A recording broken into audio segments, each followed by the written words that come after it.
하나님 아버지 감사합니다. 명절 이제 첫날 우리 새벽 기도회로 또 하나님 앞에 예배할 수 있도록 인도해 주셔서 감사합니다. 이 시간도 하나님 말씀해 주시고 이 시간도 말씀을 통하여 또 기도함을 통하여 또 하루를 하나님과 동행하는 귀한 시간 될 수 있도록 인도해 주시옵소서. 감사드립니다. 예수님의 이름으로 기도드렸습니다. 아멘. 오늘 우리에게 주시는 말씀은 신약 성경 마태복음 14장입니다. 마태복음 14장 1절부터 12절 말씀을 제가 봉독해 드리겠습니다. 그때 분봉왕 헤롯이 예수의 소문을 듣고 그 신하들에게 이르되 이는 세례 요한이라 그가 죽은 자 가운데서 살아났으니 그러므로 이런 능력이 그 속에서 역사하는도다 하더라. 전에 헤롯이 그 동생 빌립의 아내 헤로디아의 일로 요한을 잡아 결박하여 옥에 가두었으니 이는 요한이 헤롯에게 말하되 당신이 그 여자를 차지한 것이 옳지 않다 하였음이라. 헤롯이 요한을 죽이려 하되 무리가 그를 선지자로 여김으로 그들을 두려워하더니 마침 헤롯의 생일이 되어 헤로디아의 딸이 연석 가운데서 춤을 추어 헤롯을 기쁘게 하니 헤롯이 맹세로 그에게 무엇이든지 달라는 대로 주겠다고 약속하거늘 그가 제 어머니의 시킴을 듣고 이르되 세례 요한의 머리를 소반에 얹어 여기서 내게 주소서 하니 왕이 근심하나 자기가 맹세한 것과 그 함께 앉은 사람들 때문에 주라 명하고 사람을 보내어 옥에서 요한의 목을 베어 그 머리를 소반에 얹어서 그 소녀에게 주니 그가 자기 어머니에게로 가져가니라. 요한의 제자들이 와서 시체를 가져다가 장사하고 가서 예수께 아뢰니라. 아멘. 사랑하는 여러분, 인생이란 결국 두 가지 소리 중 하나를 선택하는 과정입니다. 하나는 내 안에서 끊임없이 속삭이는 욕망의 소리이고 다른 하나는 하나님으로부터 하늘로부터 들려오는 신앙의 소리, 양심의 소리입니다. 오늘 본문에는 이 두 소리의 극명한 대조가 등장합니다. 화려한 궁궐에서 잔치를 벌이는 헤롯 왕과 차가운 감옥에서 죽음을 기다리는 세례 요한입니다. 세상은 헤롯을 성공한 자라 부르고 요한을 실패한 자라 말합니다. 헤롯은 권력을 가졌고 요한은 목숨을 잃었기 때문이죠. 그러나 성경은 정반대의 이야기를 합니다. 헤롯은 왕자에 앉아 있으나 공포의 노예가 되어 있고 요한은 비록 목이 잘려 소반 위에 놓였으나 영원한 자유를 얻었습니다.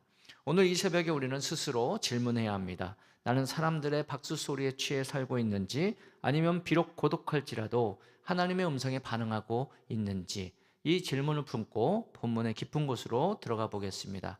오늘 본문의 시작인 1절입니다. 그때 분봉왕 헤롯이 예수의 소문을 듣고 헤롯은 예수의 소문을 듣자마자 소시사치게 놀랍니다.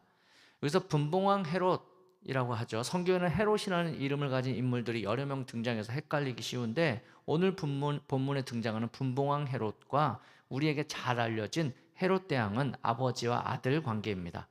먼저 헤롯 대왕은 마태복음 2장에 예수님 탄생 당시에 등장하는 왕입니다. 로마로부터 유대 전체를 다스리는 왕으로 임명받은 인물이죠. 그래서 예루살렘 성전을 화려하게 재건하고 마사다 요새 등을 지었던 왕입니다. 그런데 굉장히 잔인했죠. 자신의 왕권을 지키기 위해서 아내와 아들들까지 죽였고 동방 박사들에게 속았다는 것을 알고 베들레헴의 이세이야 영아들을 학살하라고 명령한 인물이 바로 이 헤롯 대왕입니다. 근데 분봉왕 헤롯은 헤롯 안티파스라고도 불리는 이 아들입니다. 아버지에 이어서 이제 왕이 된 그 분봉왕이죠. 마태복음 14장에 나오고 누가복음 23장에도 등장합니다. 이제 헤롯 대왕이 죽은 후에 유대 땅이 4개로 나뉘어서 다스려졌는데 그 중에 갈릴리와 베레아 지역을 맡은 분봉왕입니다. 주요 행적으로 보면 세례 요한을 살해한 오늘 본문에 나온 것처럼 헤로디아와 간음하고 결혼을 했습니다. 동생의 아내였던 헤로디아죠.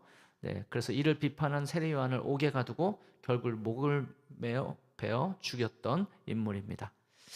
자, 이 분봉한 헤롯이 예수라는 나사렛에서 온 촌뜨기 목수의 소문을 들었습니다. 이는 내가 죽인 요한이 살아난 것이다.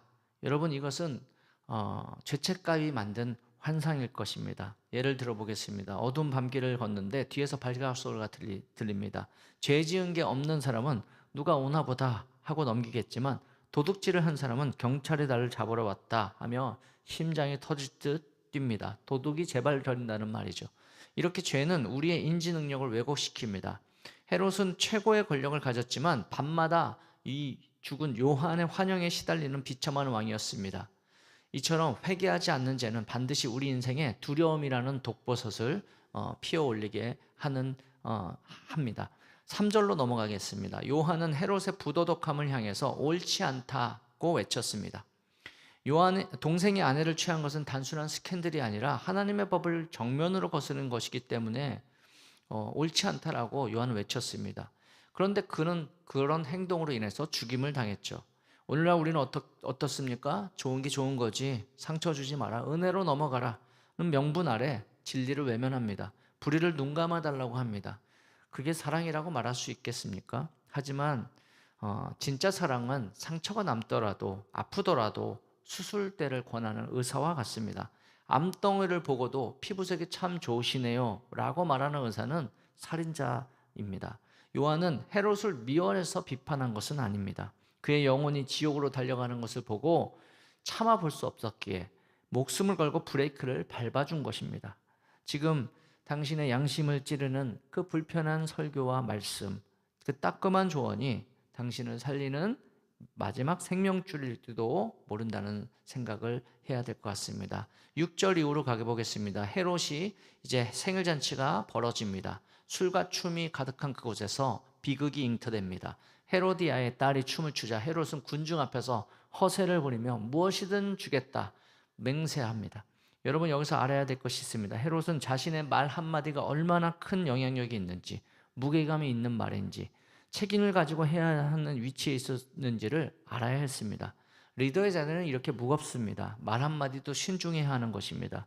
쉽게 번복할 수 없는 자리가 바로 탑 리더십의 자리의 무게인 것입니다. 왜 우리가 리더십들에게 실망합니까? 한국교회 많은 지도자들에게 왜 많은 사람들이 상처받고 실망합니까? 말한 대로 살지 못하고 말로 한 약속은 언제든 깨버리고 좋게 넘어가라고 해버리는 책임 없는 모습에 젊은이들이 많이 실망하는 거 아니겠습니까? 헤롯을 보십시오. 기분 좋다고 해버린 약속이 나중에 그에게 큰 어려움으로 다가옵니다. 그의 허세에 돌아온 요구는 요한의 머리를 주소서였습니다. 9절의 기록을 보십시오. 왕이 근심하나 그는 멈출 기회가 있었습니다. 그러나 그것은 내 권한 밖이다. 내가 실수했다. 내가 착각했다라고 말하면 됐습니다. 설마 그런 요구를 할 줄 몰랐다고 여기서 멈췄으면 더 큰 실수를 하지 않을 수 있었습니다. 그러나 그는 함께 앉은 사람들의 눈초리 때문에, 자신의 체면 때문에 무죄한 자를 죽입니다.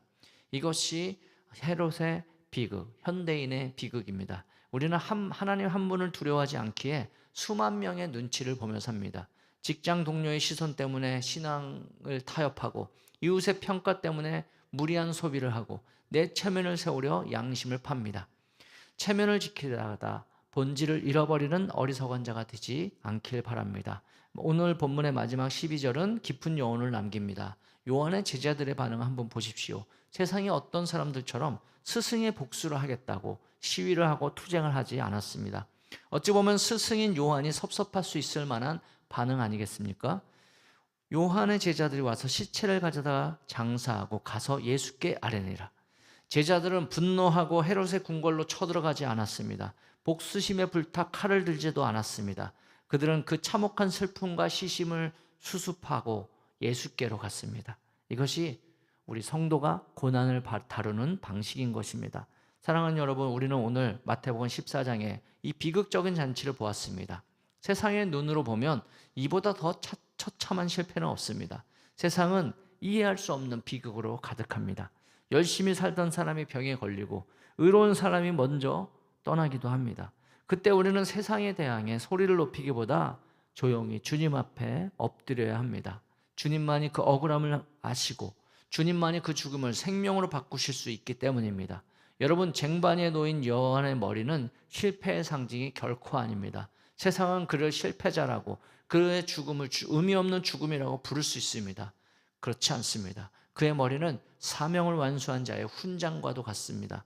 반면 화려한 옷을 입고 잔치석에 앉은 헤롯은 이미 영적으로 죽은 시체에 불과합니다. 오늘 결단하시기 바랍니다. 우리는 사람의 눈치를 보며 근심하는 헤롯의 길을 걷지 않겠다. 우리는 광야에서 외치는 고독한 소리가 될지라도 주님의 길을 예배하는 요한의 길을 걷겠다라고 결심하길 바랍니다. 우리 아픔을 가지고 예수께 나아갈 때 비로소 우리의 인생은 소반 위에 비극을 넘어 천국의 잔치로 이어질 것입니다. 사랑하는 여러분, 세상의 박수 소리에 영혼을 팔지 마십시오.